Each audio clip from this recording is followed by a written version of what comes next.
My phone buzzed, cutting through the quiet of my apartment, its shrill ring pulling me out of the thoughts I'd been desperately trying to avoid. I glanced at the screen. It was Kelly, Brandon's sister. Her voice on the other end cracked, drenched in a tone I now recognized as feigned concern. "What do you mean my account is overdrawn? That's impossible," I said, pretending surprise, though inside I could feel the gears of the trap I'd been setting fall into place. The irony wasn't lost on me. There she was, angry and desperate, talking about the money Brandon had promised her. But I wasn't just learning about his betrayal in this moment. I had been tracking his every move for months. Let me introduce myself. My name is E.A. Thompson, and I'm 32 years old. I've spent my career as a forensic accountant in Milwaukee, unraveling financial fraud for some of the biggest corporations in the Midwest. When it came to my own husband, Brandon, I wasn't dealing with an amateur. No, not even close. Over the past 3 months, I watched as he began to show signs of planning his escape, and I knew something was terribly wrong. I'd seen this pattern in my work countless times. It all started with his sudden interest in our finances. For years, I'd handled everything, our savings, retirement accounts, bills. But now, out of nowhere, Brandon was asking questions. He was suddenly interested in things I had managed on my own. Little things, like asking about the mortgage, or asking me for the passwords to our bank accounts. Then came the secretive phone calls, unexplained absences, and the way he'd always quickly hide his computer screen when I walked into the room. I'd seen it before. In my line of work, these signs weren't subtle. I knew exactly what was happening. Brandon was planning his escape. But what he didn't know was that I wasn't just any wife. I was a forensic accountant, and I was documenting every single red flag he created. By the time he left that morning with the note on the fridge, "Goodbye, never loved you anyway." So I had already prepared everything. He thought he was outsmarting me, but the joke was on him. The note felt like a slap in the face, but deep down, I knew he was walking into a trap of his own making. The first alerts came in early Monday morning. Fraud alerts flooded my phone. Declined transactions, failed withdrawal attempts, frozen accounts. It was almost too easy. I sat back, the folder labeled "just in case" on my desk, filled with months of evidence, silently thanking my meticulous tracking. Brandon had no idea what he was walking into. Every attempt he made to rob me blind was already captured, stored, and sent straight to my lawyer. I might have appeared devastated, but that wasn't the truth. In fact, I found the whole situation oddly satisfying. He thought he was clever, planning to escape with my money. But Brandon left a trail. Money always leaves a trail, and I was the one who followed it. I first met Brandon 6 years ago at a charity gala. He was charming, successful, and seemed to have everything in order. He worked as an investment advisor, drove a nice car, and talked about building a future together. It was impossible not to be impressed by his ambition, his confidence. At least that's what I thought. The first few years of our marriage were smooth, at least on the surface. We bought a beautiful house, planned vacations, talked about starting a family, but there were always these little things that didn't add up. He'd get defensive whenever I asked about his student loans, change the subject when I asked about his old colleagues, and when I suggested we share finances more openly, he'd tell me to trust him, but would always make me feel guilty for questioning him. Manipulation at its finest. The turning point came last Christmas, when he insisted on separate accounts for holiday spending. "It'll be more romantic," he said. But I noticed something. High-end jewelry purchases showed up on credit card statements, jewelry I never received, weekend business trips that never seemed to match up with any conference I could find, mysterious calls from numbers that always went straight to voicemail when I was around. Most wives would have confronted their husbands immediately, but not me. I'd seen this before in my line of work. Instead of confrontation, I went into investigation mode. I started pulling our bank statements, tracking his transactions, and documenting everything. Every time he thought he was covering his tracks, I found more evidence.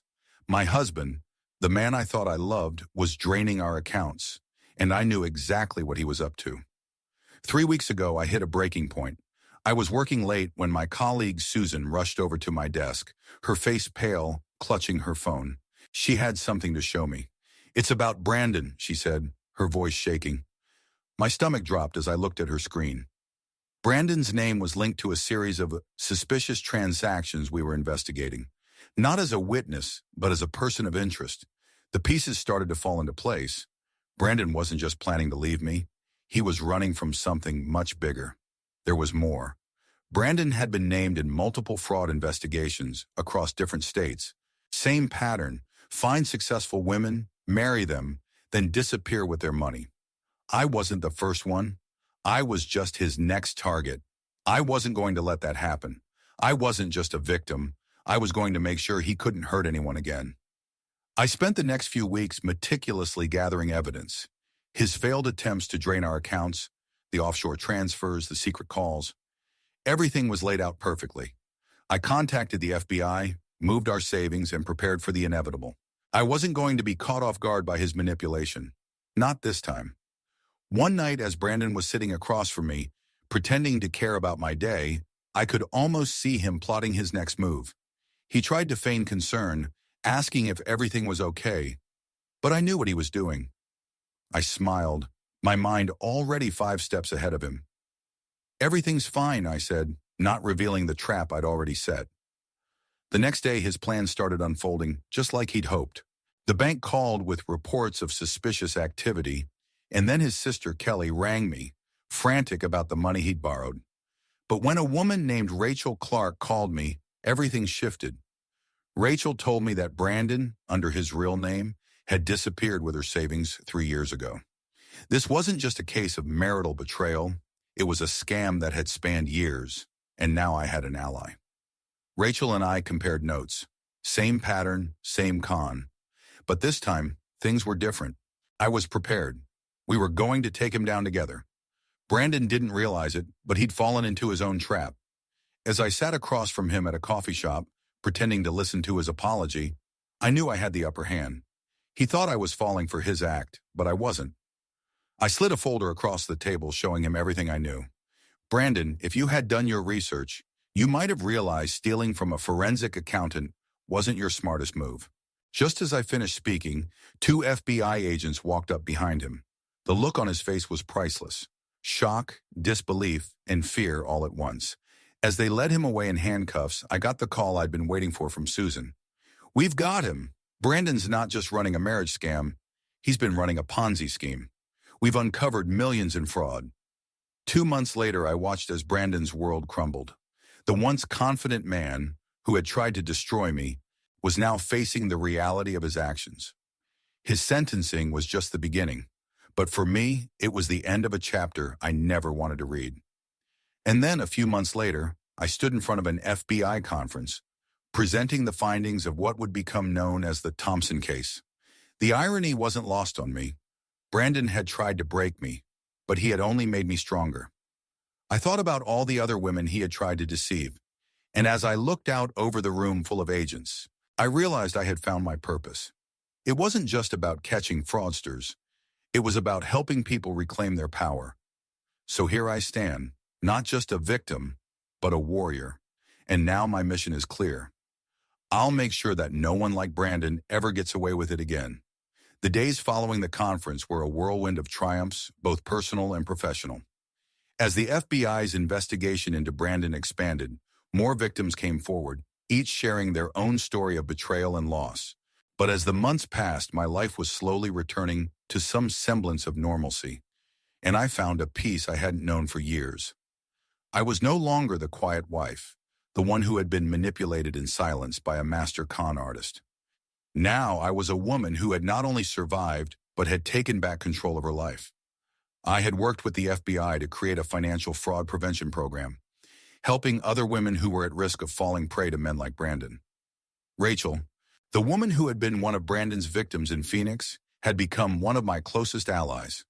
Together, we set up a network for women who had been scammed, offering them legal support, financial assistance, and, most importantly, a safe place where they could rebuild their lives.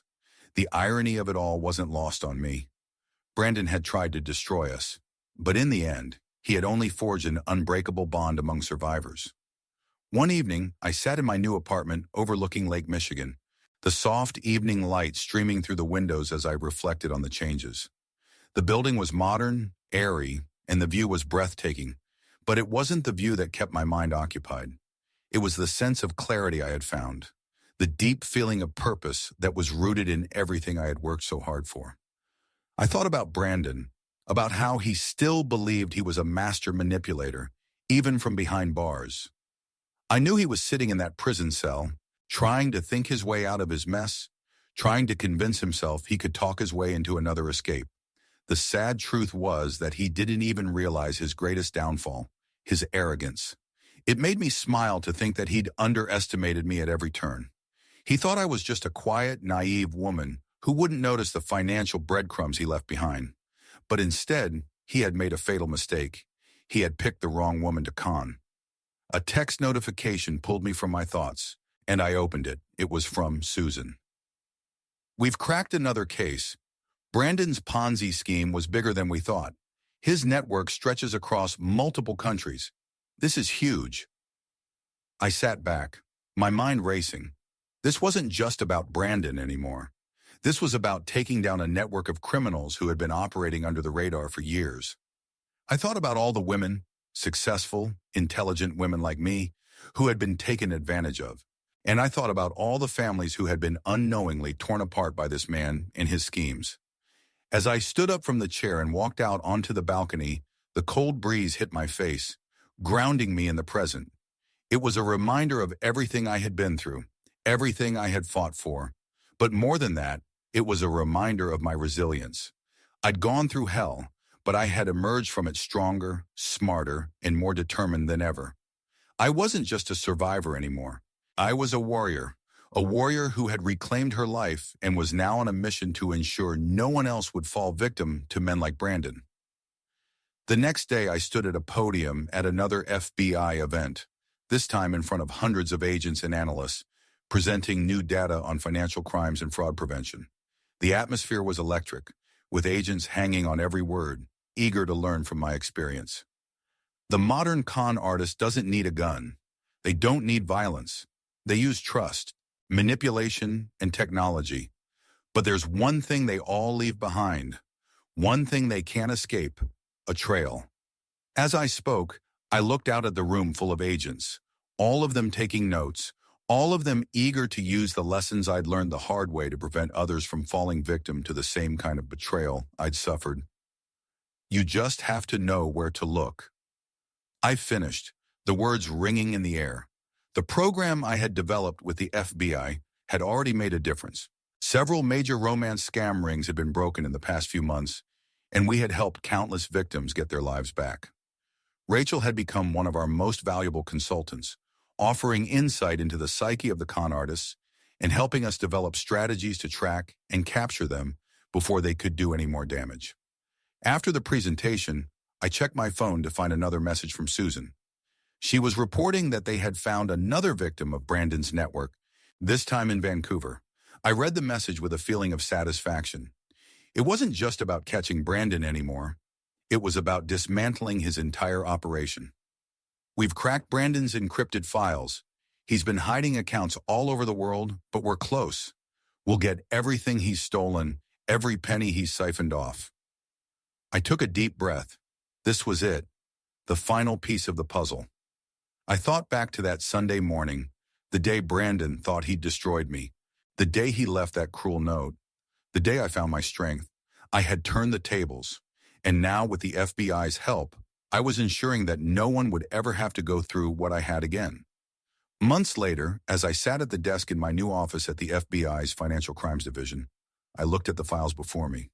They were thick, detailed, and full of names and stories. Stories of women who had been conned, of lives shattered by men like Brandon. But today it was different. Today, I wasn't just the one uncovering the truth. I was the one sharing it, helping others to find their way back from the same darkness I had survived. And for the first time in my life, I felt like I was truly in control of my destiny. The phone rang again, pulling me from my thoughts. It was Rachel. "They've found another victim," she said, her voice tinged with determination. "And we've got the evidence to take them down." I smiled. This wasn't over yet. The battle was still going on, but we were winning. One victim at a time, one scam at a time. As I hung up the phone, I couldn't help but feel a deep sense of pride. Brandon had tried to destroy me, but instead, he had created a network of survivors. Women who were no longer victims, but warriors. Sometimes the best revenge isn't just surviving, it's thriving. This conclusion captures Tara's full transformation from victim to victor, showcasing her strength, intelligence, and the teamwork that brings down a vast criminal network. It also sets the stage for her continued work with the FBI, ensuring that no one else will fall victim to con men like Brandon again. The story ends with Tara fully reclaiming her life and helping others to do the same, offering a message of empowerment and resilience. I stood in the courtroom, watching Brandon being led away in handcuffs, his face drained of all color, no longer the confident man who had once believed he could outsmart me. The smirk that had often crossed his lips was gone, replaced by the crushing reality of his downfall. His once manipulative charm had failed him now, and as he was taken away, I couldn't help but feel a strange sense of relief. The judge's voice echoed in the room as the sentence was handed down. Brandon Roberts, you are hereby sentenced to 25 years in federal prison for fraud, conspiracy, and witness intimidation. The sound of the gavel hitting the desk felt like a final, irreversible strike, a closing chapter on a dark part of my life. But even as I stood there watching the consequences unfold for him, there was something more profound growing inside me. The strength I discovered through all of this was beyond anything I had imagined for myself. I wasn't just someone who had survived. I had taken control of my destiny. I had reclaimed my life from the clutches of a man who thought he could break me. The FBI had done their job, but I had made sure the final blow came from me. Not because of bitterness, but because I knew what was right. I turned to face the victims who had gathered in the courtroom, all of us connected by the same cruel web of deception that Brandon had spun. Each woman stood tall, sharing her story of betrayal, but each one of us ended our statement not as victims, but as warriors. Together, we had made sure that Brandon's days of scheming were over. But even in the triumph, there was a gnawing question that lingered. How many others like him were out there? How many other men, like Brandon, thought they could manipulate and control their way through life without consequence? I knew this was just the beginning. My work, my mission, was far from over. As I left the courthouse, I received a text from Susan. Another victim, another lead. But this time, it was different. This time, I wasn't alone. I had a network of survivors, and together we were going to ensure that no one else had to endure what we had. Brandon thought he was the smartest man in the room, but he had underestimated the power of truth, the strength of a woman who had been pushed too far. He had thought he could control me, but instead he had only helped me find my true power. Now, as I walked into my new life, free from the shadows of the past, I couldn't help but smile. The road ahead would be difficult, but I was ready to fight for justice, ready to help those who had been silenced, ready to continue building a world where no one was ever taken advantage of again. As I looked out over Lake Michigan, I realized that the best revenge wasn't just surviving, it was thriving. And in that moment I understood, Brandon might have won some battles, but I had won the war. To those of you who have been through similar betrayals, remember, you are not alone. There is power in telling your story, in standing up for what is right, in finding your strength when others try to break you. The path to healing may not be easy, but it is possible. And together, we can make sure that people like Brandon will never hurt anyone again. Feel free to share your thoughts, your stories, and your own experiences in the comments below. Let's continue to build a community where we empower each other, where we stand together, and where we rise above the betrayal, stronger than ever before.